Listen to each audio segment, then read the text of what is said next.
والسلام على رسول الله، وأشهد أن لا إله إلا الله وحده لا شريك له، وأشهد أن محمدا عبده ورسوله.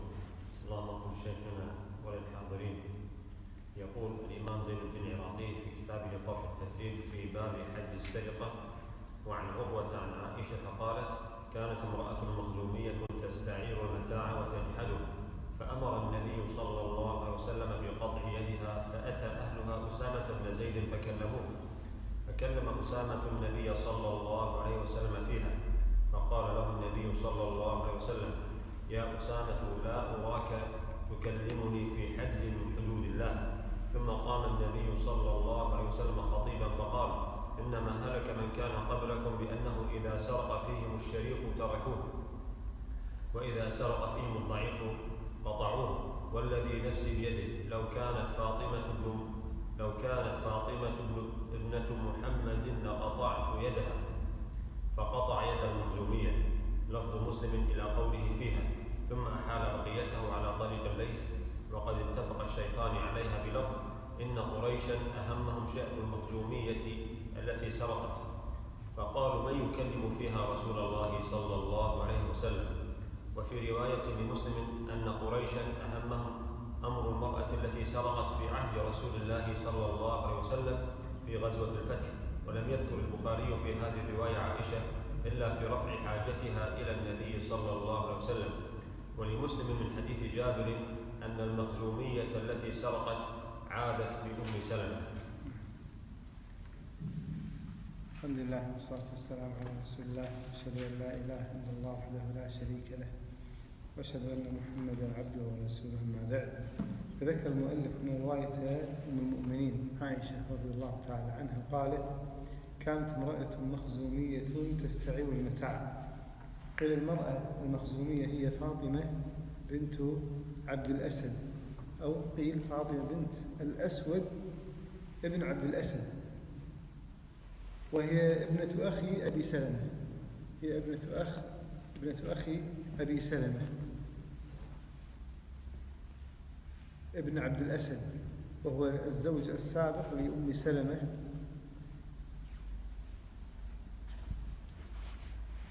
كانت امرأة مخزومية تستعير المتاع وتجحده.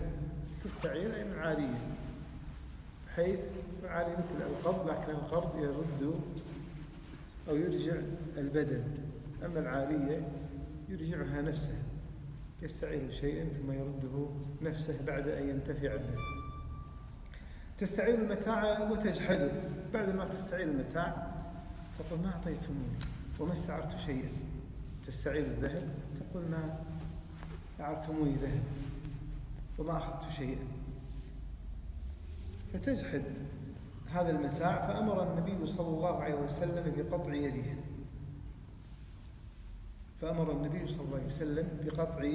يدها. فهنا في اختلف العلماء في هذا: هل النبي صلى الله عليه وسلم قطع يدها بسبب أنها كانت تستعير ثم تجحد العارية، أم لأنها كانت تسرق وبسبب السرقة كأنها اعتادت على أخذ أموال الناس بالباطل، فكانت تسرق واعتادت على السرقة، فكذلك كانت تستعير وتجحد العارية. فالنبي صلى الله عليه وسلم أمر بقطع يدها بسبب السرقة لا بسبب العارية، أم أن النبي صلى الله عليه وسلم أمر بقطع يدها بسبب جحدها للعارية، تعتبر هذه صورة من صور السرقة أو تقاس على السرقة. اختلف العلماء في هذا. بعضهم قال أنها كانت تستعير المتاع وتجحده وما قطع النبي صلى الله عليه وسلم يده من أجل هذا، ولكن هذا أتى تبع، ولا الأصل أنها كانت تسرق. فرد ابن القيم قال: لو تعاملنا مع النصوص بهذه الطريقة لسقطت القواعد حينئذ، وذلك أن الحكم يرتب على الوصف، والوصف يؤذن بعلة هذا الحكم، يعني الوصف يعتبر العلة، فحينئذ هذه القاعدة تسقط. وبذلك تسقط قواعد، بذلك تسقط أحكام كثيرة جدا، وربما تصبح الأمور بلا ضوابط. فما يصح من أجل مسألة واحدة نسقط قاعدة من القواعد.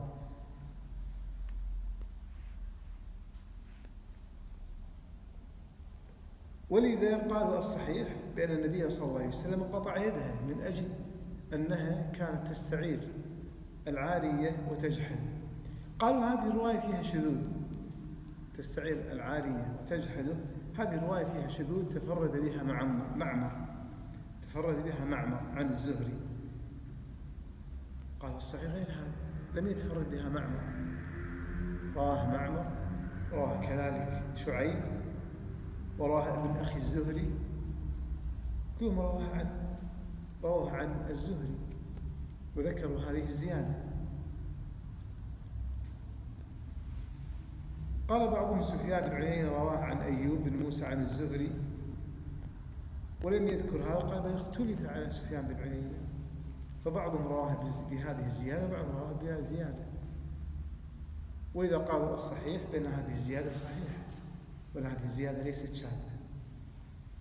إذا كانت هذه الزيادة صحيحة ولا يصح إلغاء مثل هذا الوصف، فحينئذ قالوا الصحيح في ذلك أن من استعار العارية، من استعار شيئا ثم جحده وتبين هذا بالبينة لأنه كان يجحد، فحينئذ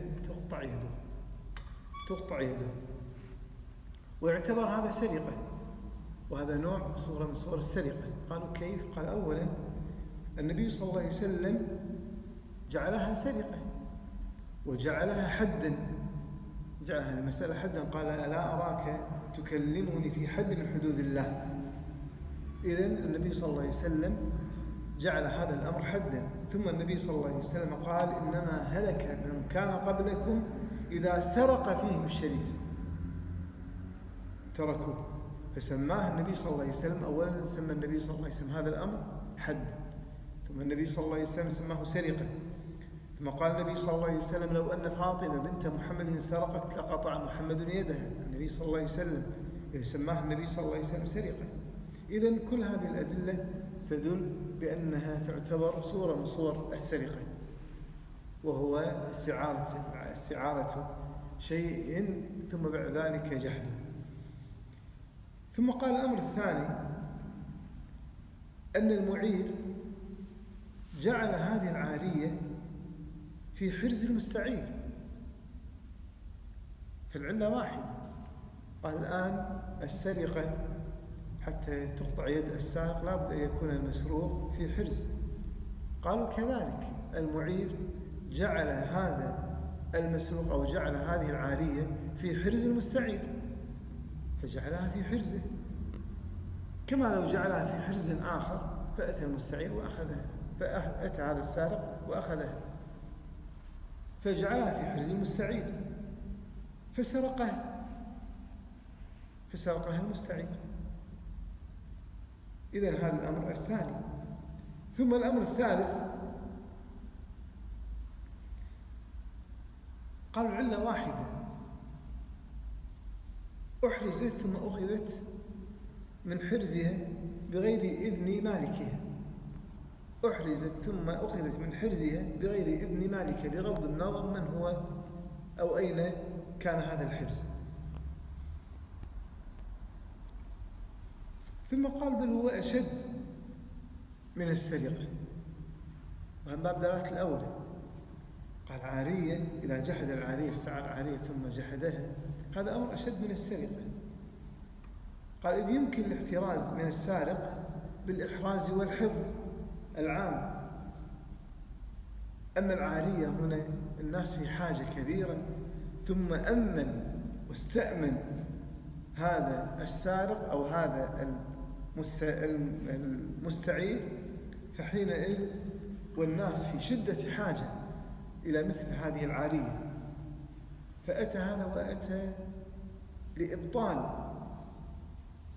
مثل هذه عقود التبرعات، فأتى لإبطالها والقضاء عليها على مستوى المجتمع. نحو حينئذ كل إنسان يقول لماذا يعير؟ ربما هذا الإنسان يسرق، فحينئذ يقضي على هذا الباب ويغلق هذا الباب، باب العارية. فقالوا هذا أشد على الأمة من مسألة السرقة، أشد على الأمة من مسألة السرقة، ولذا قالوا بأنه يستحق القطع أشد من قطع السارق العام. ثم قال لو لم تحفظ بقطع يد السارق هذه العارية، إذا جحدت لو لم تحفظ بقطع يد السارق لأفضى، وهذه متعلقة بما سبق، لأفضى إلى سد باب العارية.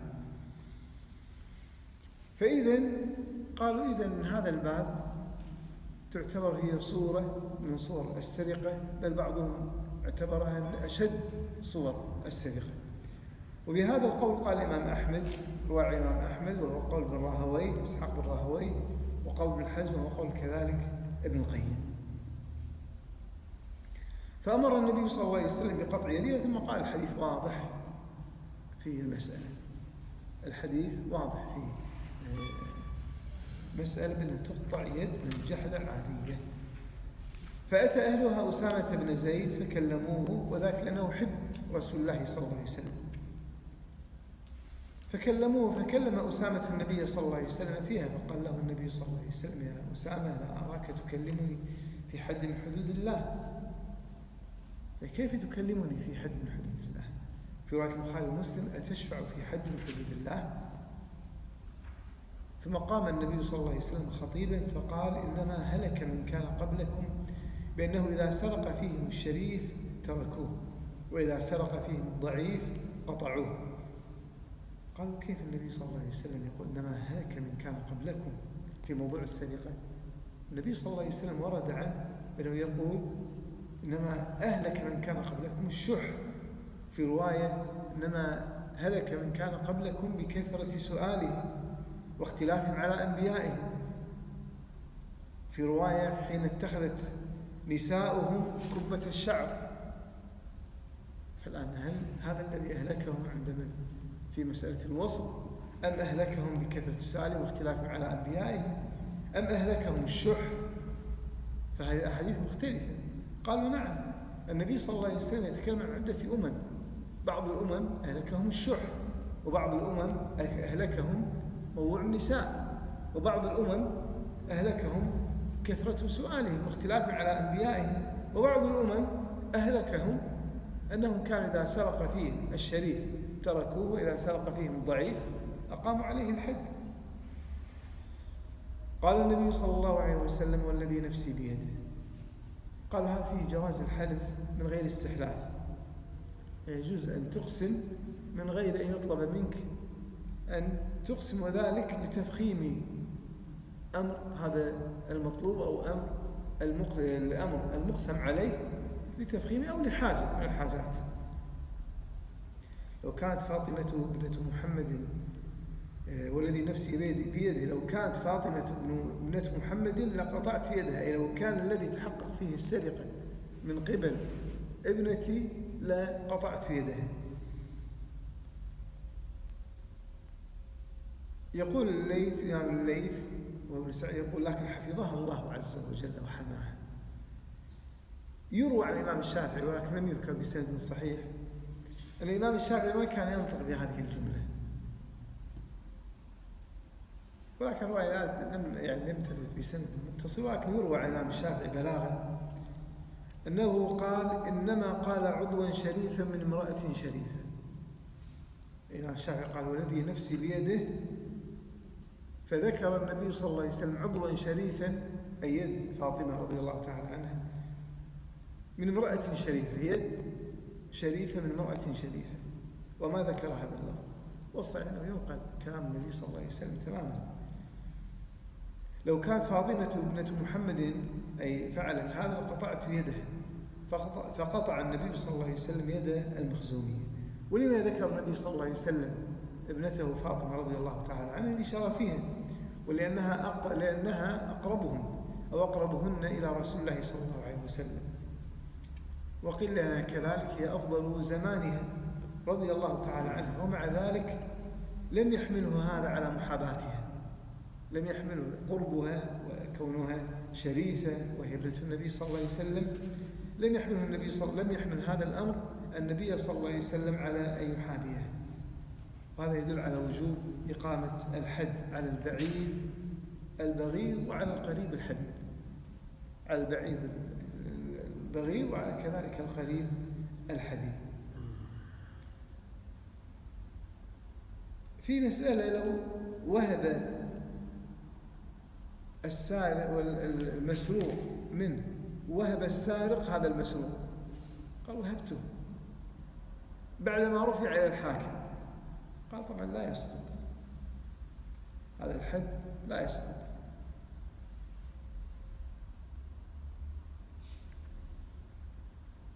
لفظ مسلم إلى قوله فيها: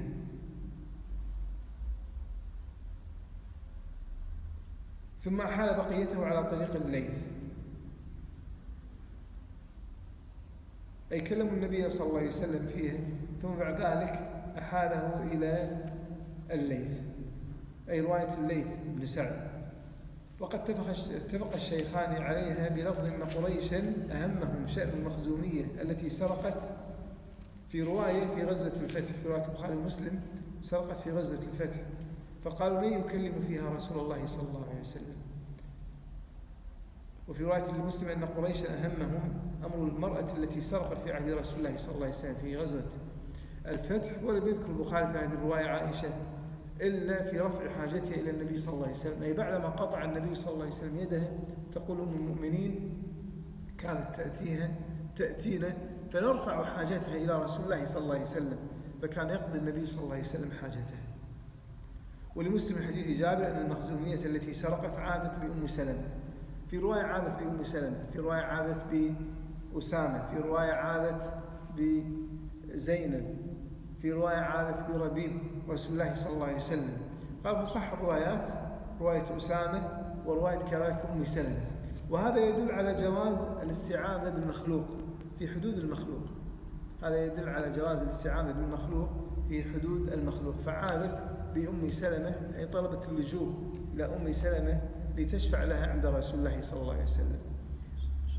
ولذا في مسألة الاستعاذة من مسألة تقسم أو إلى ثلاثة مراتب. المرتبة الأولى إذا اعتقد في هذا المستعاذ به بأن بيده التأثير التام، فهذا لا يتحقق إلا في حق الله عز وجل.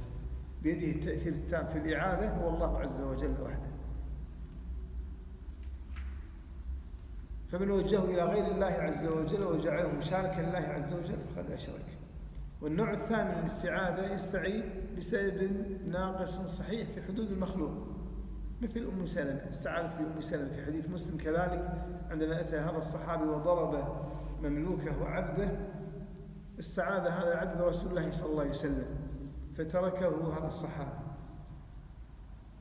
وكما قال النبي صلى الله عليه وسلم لما ذكر الفتنة قال من وجد معاذا فليعذ به.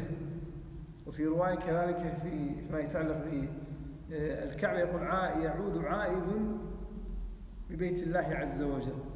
فإذا إذا كان هذا في حدود المخلوق بيت الله عز وجل الحرم، يعاد ببيت الله عز وجل يعاد بالحرم، لأنه من دخل الحرم كان آمنا.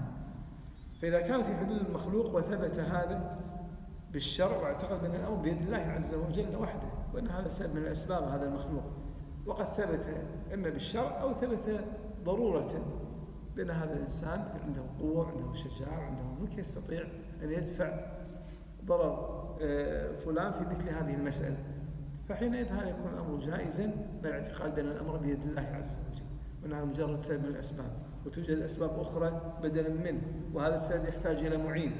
كل هذه الضوابط نعم إذا كان ضرورة ثبت ضرورة أو ثبت شرعا، مثل ما ورد في أم سلمة، ورد كذلك في ذاك الرجل الذي عاد برسول الله صلى الله عليه وسلم ومن أراد أن يستعيذ ببيت الله عز وجل. وهناك سبب ناقص غير صحيح وهو أنه يستعيذ ويقول هذا سبب، يستعيذ بالمخلوق ويقول هذا سبب ناقص والأمر بيد الله عز وجل وحده، ولكن لم يثبت. يستعيذ بقبر والعياذ بالله، هذا لم يثبت، وهذا حينئذ استعاذ بقبر يدعوه أو ليكشف ضره عن فلان صاحب القبر، هذا يدخل والعياذ بالله في الشرك. لأنه حينئذ اعتقد بأن صاحب القبر يدفع عنه هذا الضرر، وصاحب القبر لا يستطيع هذا الأمر، والأمر بيد الله عز وجل، ويكون قد ساواه بالله تبارك وتعالى في مثل هذه الحالة. واعتقد أنه متى ما أراد صاحب القبر أن يدفع عنه دفعه عنه، فباستطاعته وبيده التأثير التام في مثل هذا، فهذا يعتبر من الشرك. وإن أراد أن يتبرك باب البركة أتى إلى هذا القول باب البركة حتى يدفع عنه هذا الشر، هذا يدخل في باب البدعة. كما لو استعاذ بالكعبة يقول، طبعا هذا أمر مشروع، يقول استعاذة بالكعبة باب أنه حرم، كذلك هذا القبر نوع من الحرم، فيراني هذا الذي استعذت به أو أتيت إلى مثل هذا القبر فيه نوع من الحرم، فحينئذ الله عز وجل يدفعه عني، فهذا يعتبر نوع من التبرك، وهو يعتبر كذلك بدعة ويعتبر محرما.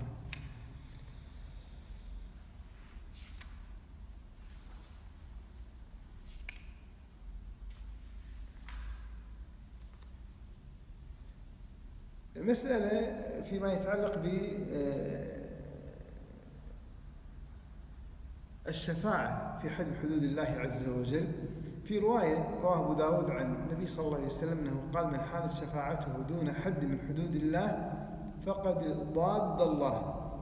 وهذه الرواية صح الشيخ الألباني، وبعضهم يرى بأنها موقوفة، وقد رواه ابن أبي شيبة موقوفة على ابن عمر الذي روى هذا الحديث.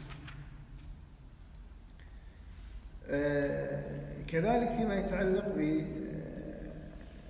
بحديث صفوان أنه بعدما سرقت منه أو سرق منه الرداء رفع أمر السارق إلى النبي صلى الله عليه وسلم، فبعد ذلك أراد صفوان أن يتنازل عن مثل هذا، فالنبي صلى الله عليه وسلم قال: هلا قبل أن تأتيني، يعني بعدما رفع إلى الحاكم فهم ما في مجال للتنازل عن الحد، فيكون التعافي كما يقال في الحدود قبل أن يصل إلى الحاكم، فمتى ما وصل إلى الحاكم ما في تعافي الحدود،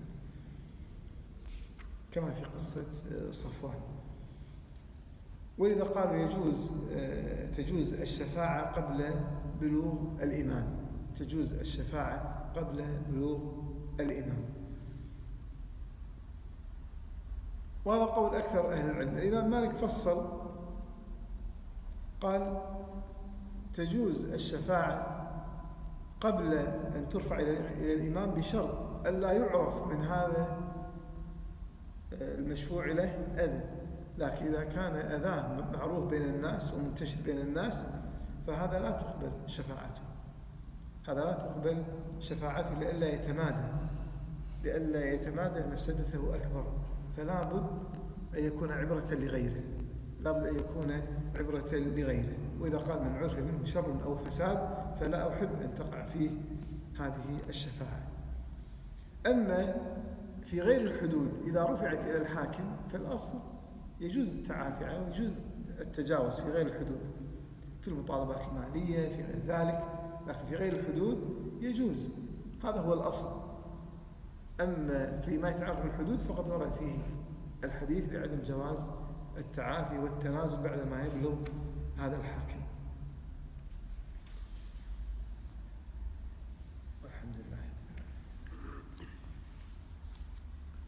شيخ، من ناحية عن الاختلاس، هل نفس ظروف الاستعارة هو عند المال في حرزة في خزينة المؤسسة أو الشركة وإن كان ثم يأخذ يعني من هذا؟ الاختلاس ما يكون محروز. الاختلاس مثلا نجعل القلم في هذا المكان ثم التفت يأخذ أحد خفية، لكن متى ما كان محروز في الخزينة يعتبر سرقة. إنسان عام وكذا يعتبر محروز في الخزينة يعتبر سرقة. لكن اختلف فيما يتعلق بالأمانة، لو جعل الأمانة عند فلان ثم جحد الأمانة هل يدخل فيها أم لا يدخل؟ بعضهم قال ما يدخل، الحزم يقول يدخل، أنت جعلته في حرزه، ابن القيم يقول ما يدخل، وهذا يختلف عن هذا. قال ابن حزم ما يختلف، هو واحد، وجعلته أنت في حرزه ثم بعد ذلك هو جحد. قال هذا عارية، الأصل الضمان على المستعير، أما المودع عنده الضمان ليس عليه إلا إذا تبين بأنه مفرط، لكن المستعير عليه حتى لو ثبت أنه لم يفرط. فإذا قال يختلف الأمر، قال ما يختلف الأمر، يبقى يفرق بينهم، يقول هذا غير وهذا غير. الحزم يقول لا، ما يختلف الأمر، أنت جعلته في حرز الأمين وهذا الأمين يجحد وثبت بأنه جحد، فحين يعتبر الأمر مع السرقة، وربما هذا الأقرب إلى الصواب. يعني ما في فرق بينهم الأمانة والاستعارة، أن يعني الأمين ما طلبها بداية، وصحيح النتيجة واحدة نهاية، بداية ما طلبها، يمكن النفس تغيرت بعد ذلك. أما المستعير غالبا النفس يمكن يعني وسيلة للجحد، يعني وسيلة للسرقة، يعني يستعير عشان يعني كان قاصد أنه يجحد. هنا وهو الأمين يختلف، عفوا المودع عنده هذا يختلف عن المستعير من حيث أن المودع عنده هو عينه وقلبه لم يتعلق بالوديعة، أما المستعير قلبه متعلق بالعارية. لكن هذا يتعلق في مسألة الضمان، يتعلق في مسألة الضمان، يفرق بينهم في مسألة الضمان، أن المودع عنده فحينئذ لا ضمان عليه، أما المستعير عليه الضمان لو ثبت بأنه لم يفرط، أو الأصل في حق الوديعة بأنه لا ضمان عليه إلا إذا ثبت بأنه فرط أو تعدى. في حق المستعير ثبت أم لم يثبت بأنه لم يتعدى ولم يفرط أو فرط أو تعدى فعليه الضمان، في جميع الأحوال عليه الضمان، هذا هو الصحيح فيها. فهذا فيما يتعلق بالضمان.